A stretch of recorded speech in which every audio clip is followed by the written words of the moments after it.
मैं अयोध्या नगरी में बन रहा मर्यादा पुरुषोत्तम भगवान श्री राम का मंदिर हूं। वो राम मंदिर जिसका स्वप्न देखते देखते हजार भक्तों ने अपने प्राण न्यौछावर कर दिए। मैं वही मंदिर हूं जिसे खंडित कर विदेशी आक्रांता बाबर ने मस्जिद का निर्माण कर दिया था। मैं ही वो एकमात्र मंदिर हूं जिसका मामला देश की अदालत में सबसे लंबे समय तक चलने वाले मामले में से एक रहा। परंतु 5 अगस्त 2020 का वो दिन मेरे इतिहास के सुनहरे अक्षरों में दर्ज हो गया जब विवादित राम जन्मभूमि का फैसला हिंदू पक्ष में आ गया। मैं आज हिंदू पुनर्जागरण का प्रतीक बन रहा हूं, हिंदू पुनरुत्थान की उद्घोषणा हूं, हिंदू आत्मविश्वास के पुनः उठ खड़े होने का सूचक भी हूं और प्राचीन अस्त हिंदू सभ्यता के उदय का शंखनाद भी हूं। लाखों हिंदू, सिख, जैन, बौद्ध बलिदानों के लिए सबसे बड़ी श्रद्धांजलि भी हूं जिन्होंने मेरे लिए अपने प्राणों को त्याग दिया, मेरे लिए जिन्होंने प्रयत्न किए और जीवन पर्यंत प्रयत्न करते करते बलिदान हो गए। मेरे प्रिय भक्तों, आप मेरे बारे में थोड़ा कम ही जानते होंगे, इसलिए आपको मेरी 500 वर्षों की दुखद व्यथा आप सभी को मैं सुनाने आया हूं।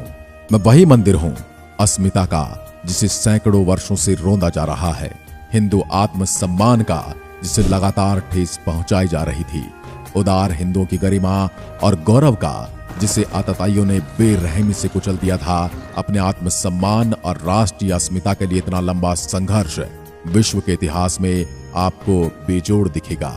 आज मैं राम मंदिर आप सभी दर्शकों को मेरा 500 वर्षों का संघर्ष, इतिहास, आज के सुखद क्षणों के बारे में निर्माण की गाथा आप सभी को सुनाने वाला हूं।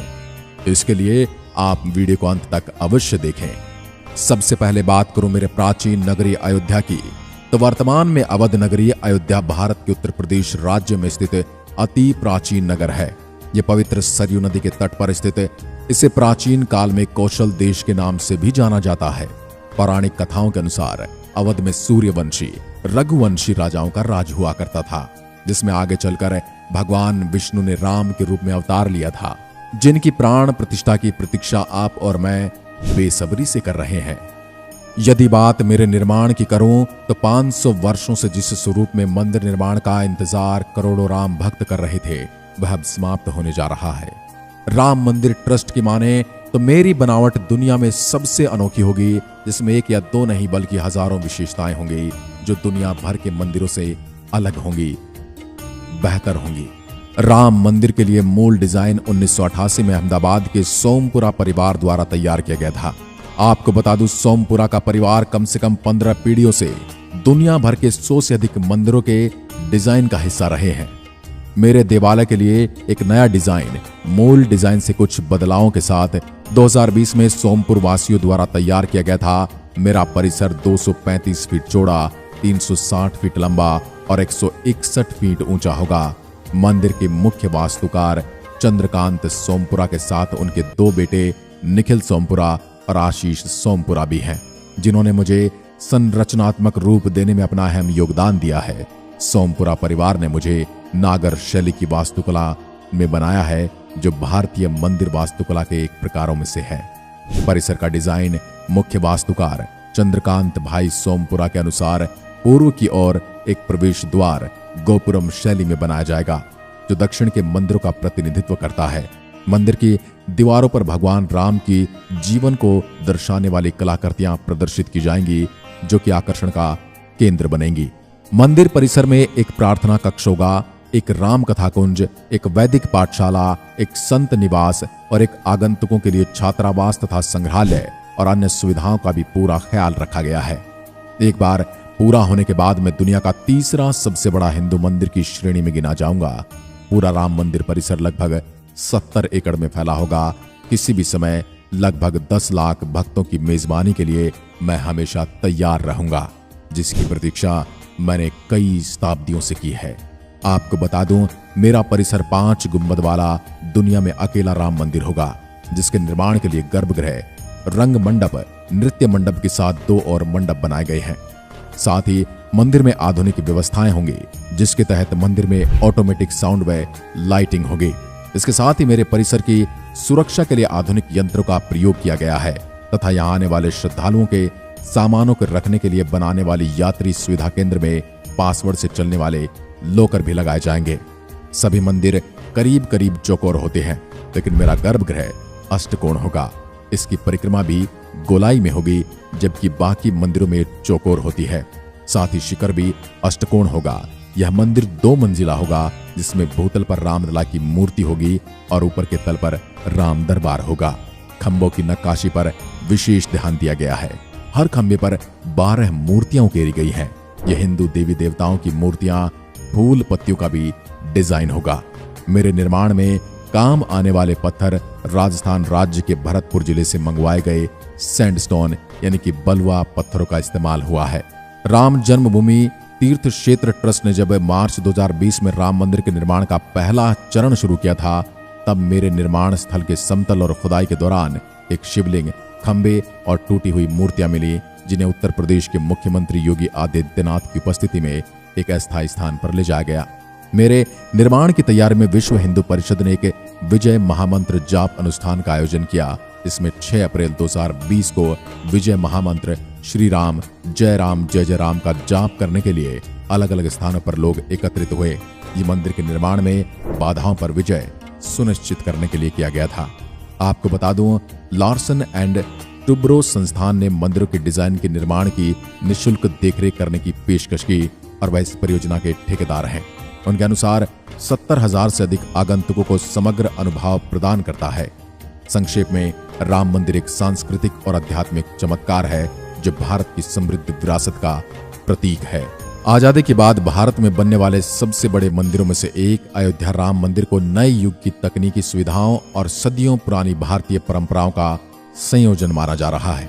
आप ये जानकर हैरान हो जाएंगे कि मेरे आसपास के क्षेत्र में सक्रिय प्रॉपर्टी डीलरों और दलालों के अनुसार पिछले 1 दशक में अयोध्या और इसके आसपास की जमीनों की दरें 10 गुना तक बढ़ गई हैं। मंदिर निर्माण की घोषणा से पहले शहर में लाखों में खरीदी गई जमीन सुप्रीम कोर्ट के फैसले के बाद रातों रात करोड़ों की हो गई। बड़े डेवलपर्स द्वारा यहां संपत्ति में रुचि दिखाने के कारण दरें और बढ़ गई, जिससे शहर और राज्य की राजधानी लखनऊ के बराबर आ गया। मैं यह सब भगवान श्री राम की ही कृपा मानता हूं। अब बात करूं मेरे रोचक और दुखद इतिहास की, तो 15वीं शताब्दी में मुगलों का भारत में आगमन हो चुका था। बर्बरतापूर्वक मुगल आक्रांताओं ने भारत की संस्कृति तथा आस्था के केंद्रों को ध्वस्त करना आरंभ कर दिया था। सोमनाथ, काशी, मथुरा और अयोध्या के मंदिरों पर आक्रमण करना उस दौर में उनका सबसे बड़ा काम था। उसी दौर में तैमूर राजवंशी के शासक बाबर की नजर मुझ पर पड़ी। यह बात है सन 1528 की, जब मुगल आक्रांता बाबर के सिपाही मीर बाकी ने मेरे परिसर को तोड़कर यहाँ एक मस्जिद का निर्माण कराया, जिसका नाम बाबरी मस्जिद रखा गया, जिसका पंडित देवीदीन पांडे के नेतृत्व में पहली बार विरोध किया गया था। तब से लेकर आज तक 77 युद्ध और सैकड़ों दंगे हो चुके थे, जिसमें लाखों कार सेवकों ने अपना सर्वस्व बलिदान कर दिया था। यहाँ तक कि कुछ लोगों ने अपने प्राण भी बलिदान कर दिए। इसे लेकर हिंदू समुदाय ने दावा किया कि यह भगवान राम की जन्मभूमि है और यहाँ एक प्राचीन मंदिर था। हिंदू पक्ष के अनुसार मुख्य गुंबद के नीचे ही भगवान राम का जन्म स्थान था। बाबरी मस्जिद में 3 गुंबदें थी। इसके पश्चात भारत पर अंग्रेजों का शासन तेजी से बढ़ रहा था। 1853 में इस जगह के आसपास पहली बार दंगे हुए। 1859 में अंग्रेजी प्रशासन ने विवादित जगह के आसपास बाड़ लगा दी। मुसलमानों को ढांचे के अंदर और हिंदुओं को बाहर चबूतरे पर पूजा करने की इजाजत दे दी गई। इसके बाद असली विवाद जन्म लेता है। जब भारत देश को अंग्रेजों से आजादी मिली थी, 23 दिसंबर 1949 को, जब भगवान राम की मूर्तियां उसी मस्जिद में पाई गई जहां मेरे परिसर को तोड़ा गया था। हिंदुओं का कहना था कि भगवान राम प्रकट हुए हैं, जबकि मुसलमानों ने आरोप लगाया कि किसी ने रात में चुपचाप मूर्तियां वहां रख दी। यूपी सरकार ने मूर्तियां हटाने का आदेश दिया, लेकिन जिला मजिस्ट्रेट के नायर ने दंगों और हिंदुओं की भावनाओं के भड़कने के डर से इस आदेश को पूरा करने में असमर्थता जताई। सरकार ने इसे विवादित ढांचा मानकर ताला लगवा दिया। इसके बाद साल 1950 में फैजाबाद सिविल कोर्ट में 2 अर्जी दाखिल की गई। इसमें एक में रामलला की पूजा की इजाजत और दूसरे में विवादित ढांचे में राम मंदिर की मूर्तियां रखने की आज्ञा मांगी गई। 1959 में निर्मोही अखाड़ा ने तीसरी अर्जी दाखिल की। साल 1961 में यूपी सुन्नी वक्फ बोर्ड ने अर्जी दाखिल कर विवादित जगह के पोजीशन और मूर्तियां हटाने की मांग की। तत्पश्चात 1984 में विवादित ढांचे की जगह मंदिर बनाने के लिए 1984 में विश्व हिंदू परिषद ने एक कमेटी गठित की। इस प्रकार मुझे लेकर यह सिलसिला ऐसे ही चलता रहा। इसके बाद साल आया 6 दिसंबर 1992 का दिन आया जब बीएचपी और शिवसेना समेत हिंदू संगठनों के लाखों कार्यकर्ताओं ने विवादित ढांचे को गिराकर जमीन को समतल कर दिया। देश भर में सांप्रदायिक दंगे भड़क गए जिनमें 2000 से ज्यादा लोग मारे गए। इसके बाद साल 2002 हिंदू कार्यकर्ताओं को लेकर जा रही ट्रेन में गोधरा में आग लगा दी गई, जिसमें 58 लोगों की मौत हो गई। इसकी वजह से गुजरात में दंगे हुए, 2000 से ज्यादा लोग मारे गए। साल 2010 इलाहाबाद हाईकोर्ट ने अपने फैसले में विवादित स्थल को सुन्नी वक्फ बोर्ड रामलला विराजमान और निर्मोही अखाड़े के बीच 3 बराबर हिस्सों में बांटने का आदेश दे दिया। इसके बाद देश के कई संतों ने मेरे निर्माण के लिए विवादित ढांचे के खिलाफ आवाज उठाई। भगवान श्री राम की जन्मभूमि की मुक्ति के लिए कई आंदोलन हुए और विवादित स्थल पर भगवान श्री राम के भव्य मंदिर के निर्माण के संकल्प को दोहराया गया। विश्व हिंदू परिषद के नेतृत्व में पूरे देश में श्री राम मंदिर के लिए बड़े बड़े आंदोलन हुए, कई रथ यात्राएं निकाली गई। अब सबके मन में एक ही प्रण था, एक ही लक्ष्य था, श्री राम मंदिर का भव्य निर्माण, और नारा था राम लला हम आएंगे, मंदिर वहीं बनाएंगे। श्री राम मंदिर आंदोलन में अशोक सिंघल, लाल कृष्ण आडवाणी, मुरली मनोहर जोशी, उमा भारती, कल्याण सिंह, विनय कटियार, साध्वी ऋतंभरा, प्रवीण तोगड़िया और विष्णु हरि डालमिया, महंत रामचंद्र परमहंस, पूर्व प्रधानमंत्री अटल बिहारी वाजपेयी, महंत अवैधनाथ जैसे कई नेता महंतों ने राम जन्मभूमि में अपना योगदान दिया था, जिन्हें मैं कभी भूल नहीं पाऊंगा और सदा सदा इनका धन्यवाद करता रहूंगा। साल 2011 में सुप्रीम कोर्ट ने अयोध्या विवाद पर इलाहाबाद हाई कोर्ट के फैसले पर रोक लगाई। इस प्रकार यह सिलसिला ऐसे ही चलता गया। जिला अदालत से लेकर सर्वोच्च न्यायालय तक ये फैसला ऐसे ही चलता गया, जिसमें तत्कालीन सरकारों ने भी अपनी राजनीतिक रोटियां सेकने के लिए मेरे इस फैसले के साथ कभी पक्ष में तो कभी विपक्ष में। तत्पश्चात 492 वर्षों के बाद वो दिन आया जब 9 नवंबर 2019 को सुप्रीम कोर्ट ने 5 जजों की बेंच ने राम मंदिर के पक्ष में अपना फैसला सुनाया। लंबे संघर्ष के बाद 2.77 एकड़ की विवादित जमीन हिंदू पक्ष को मिल गई। राम मंदिर के लिए मार्ग प्रशस्त हो गया और मस्जिद के लिए अलग से 5 एकड़ जमीन मुहैया कराने का आदेश दिया गया। ये हिंदुओं की उदारता का प्रतीक है। 25 मार्च 2020 को तकरीबन 28 साल बाद रामलला टेंट से निकलकर फाइबर के मंदिर में विराजमान हुए। इसके पश्चात वो समय आया 5 अगस्त 2020 को प्रभु श्री राम के लिए मेरे स्थान पर पीएम नरेंद्र मोदी, आरएसएस सरसंघचालक मोहन भागवत, उत्तर प्रदेश के मुख्यमंत्री योगी आदित्यनाथ और साधु संतों समेत 175 लोगों ने विधि विधान से श्री राम मंदिर के भूमि पूजन का कार्यक्रम किया। उसके बाद मेरे निर्माण का मार्ग प्रशस्त हो गया। आपको बता दूं, मेरे परिसर का निर्माण 3 चरणों में पूरा हो गया। पहले चरण में मेरे भूतल यानी गर्भगृह के निर्माण की समय सीमा 15 दिसंबर 2023 तय की गई थी, जो कि पूरी हो चुकी है और राम मंदिर का भूतल भी बनकर तैयार है। दूसरे चरण का भी लगभग 60% कार्य पूर्ण हो चुका है। ऐसे में मेरे परिसर का संपूर्ण कार्य 2025 तक पूरा होने की उम्मीद है। 22 जनवरी 2024 की तारीख मेरे लिए बेहद खास है, जब प्रभु श्री राम मेरे गर्भगृह में विराजमान होंगे। राम मंदिर प्राण प्रतिष्ठा कार्यक्रम में प्रधानमंत्री नरेंद्र मोदी समेत देश विदेश से कई वीवीआईपी अतिथियों के आने की उम्मीदें हैं। मेरे प्यारे दर्शकों, मैं आशा करता हूं आपको भी 22 जनवरी के शुभ दिन का बेसब्री से इंतजार रहेगा। आप 20 दिन दिवाली मनाएंगे। श्री राम हमारी आत्मा, भारत की परिभाषा है। राम राष्ट्रीय स्वाभिमान, हम सबके जीवन मूल्यों के प्रतिनिधि हैं।